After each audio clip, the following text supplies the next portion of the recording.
شخصیت هایی که 1 سال نماز نمی‌خواندند در این ماه نمازی میشوند. این بزرگی این ماه است که انسانی که 1 ماه سر و سجده الهی را ندیده بود در این ماه خجالتمند شرم‌آلود غسل میکنه، طهارت میکنه، لباسهاش نمازی میکنه و سوی مسجد میآید. سبحان الله. در این ماه میدانه که این ماه باید استفاده ببرد. ماهی بزرگی هست. شخصیتی که نماز میخواد اما 1 سال مسجد نآمده بود در این ماه مسجدی میشود، نماز تراویح میآید.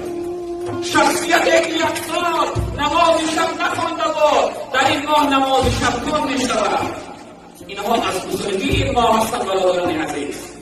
ماهی مبارک است، پربرکت است، ماهی محبت است، ماهی وصال است. هر شب